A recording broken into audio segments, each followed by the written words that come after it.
Vikarabad Gowlikar function హాల్లో నిర్వహించిన United పూలే front round table సమావేశానికి ముఖ్య అతిథిగా హాజరైన ఎమ్మెల్సీ కల్వకుంట్ల కవిత మాట్లాడుతూ, బీసీల హక్కును సాధనకై ఈ నెల 12వ తేదీన ఇందిరా పార్కులో మహాధర్నా కార్యక్రమాన్ని చేపట్టనున్నామని, ఈ కార్యక్రమానికి ఇతర రాష్ట్రాల బీసీ నాయకులు, మేధావులు హాజరు కానున్నారని, బీసీల ఎదుగుదలకై కేంద్ర రాష్ట్ర ప్రభుత్వాలపై ఒత్తిడి తీసుకురావాలని పిలుపునిచ్చారు. మనకు ఆల్రెడీ కొంత రిజర్వేషన్ ఇచ్చున్నారు రాజ్యాంగబద్ధంగా. ఎస్సీలకు ఉంది, ఎస్టీలకు ఉంది. మండల్ కమిషన్ వచ్చిన తర్వాత బీసీలకు కూడా 27% మనం విద్యలో, ఉద్యోగాల్లో సాధించుకోవడం జరిగింది. అయితే ప్రతి సంవత్సరం సివిల్ సర్వీస్ ఎగ్జామ్స్ జరుగుతూ ఉంటాయి, మీ అందరికీ తెలుసు. బీసీ ఉద్యమాల్లో ముందు నుండి పాల్గొనే వాళ్ళకి మీ అందరికీ తెలుసు.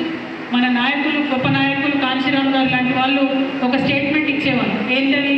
దేశ్ కోన్ చలాతా అంటే పిఎం, సీఎం ఆర్ డిఎం అని చెప్పేవాళ్ళు. అంటే డిస్ట్రిక్ట్ మ్యాజిస్ట్రేట్ అంటే కలెక్టర్.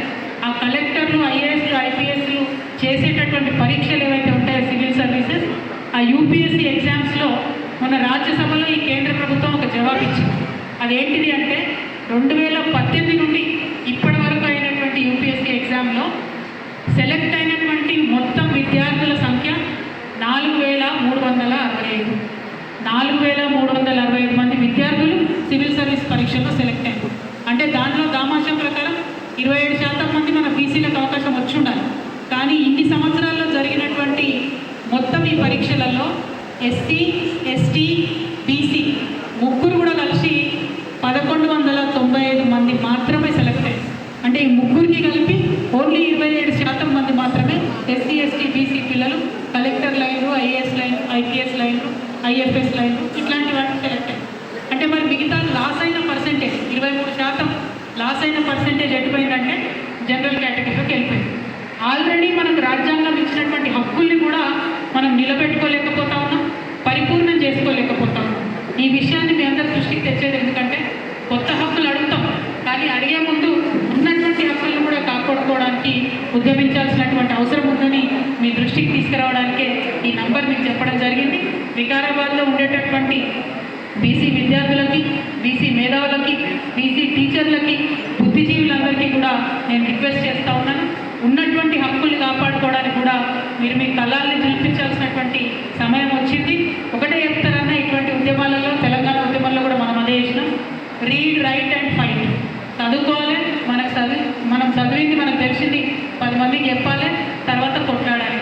సో దీనికి ఇదే ట్యాగ్ లైన్గా తీసుకొని కొట్లాడడానికి ముందుకు పోతా ఉన్నాం. మరొకసారి మీ మద్దతును, మీ సలహాలు, మీ సూచనలు ఆహ్వానిస్తూ నెక్స్ట్ యునైటెడ్ పూలే ఫోరం కన్వీనరు అన్న పెద్దన్న గట్టు రామచంద్రరావు గారిని తమ అభిప్రాయాలు పంచుకోవాల్సిందిగా కోరుతా ఉన్నాం. Thank you. జై తెలంగాణ, జై భీమ్, జై పూలే. అన్న ఇంకొక చిన్న విషయం అన్న, జై పూలే అనే వాళ్ళంతా కూడా జై భీమ్ అనాలి, జై భీమ్ అనే వాళ్ళంతా కూడా జై పూలే అనాలి. ఎందుకోసం అంటే బాబాసాహెబ్ అంబేద్కర్ గారు తనకు 3 గురువులు ఉన్నారని చెప్పుకున్నాడు జీవితంలో. ఎవరెవరు? ఒకటి బుద్ధుడు, ఒకటి కబీర్ పోయెట్ సంత్ కబీర్ దాస్, 3వది పూలే గారు అని చెప్పుకున్నాడు. ఆయన వాళ్ళు ఎవరిని కలవాలి, ముగ్గురిని. కానీ వాళ్ళ ఐడియాలజీతోని ఇన్స్పైర్ అయ్యి తన మొత్తం కార్యాచరణ కూడా పూలే గారి దగ్గర నుండే తీసుకున్నాడు. ఇన్ఫ్యాక్ట్ బాబాసాహెబ్ అంబేద్కర్ గారు రిజైన్ చేసేటప్పుడు, కేంద్ర మంత్రి పదవికి లోక్సభకు రిజైన్ చేసేటప్పుడు 2 కారణాలతో రిజైన్ చేసి, హిందూ కోడ్ బిల్లుకు వ్యతిరేకం. దాంట్లో మన ఇద్దరికీ లాభం జరిగింది. ఒకటి బీసీలకు, ఇంకోటి మహిళలకు. వాళ్ళిద్దరి కోసమే బాబాసాహెబ్ అన్నాడు రిజైన్ చేసి, మన ఇద్దరి కోసమే పూలే గారు అన్నాడు కొట్లాడారు. కాబట్టి దయచేసి జై భీమ్ అంటే, జై పూలే అంటే స్ట్రెంత్ పెరుగుతుంది, బలం ఎక్కువవుతుంది అనేటటువంటి ఉద్దేశంతో మిమ్మల్ని కోరుతా ఉన్నా. నేను జై భీమ్ అంట, మీరు ఒకసారి జై పూలే అనాలి. నేను జై పూలే అంట, మీరు జై భీమ్ అన్నారు. Thank you. జై భీమ్.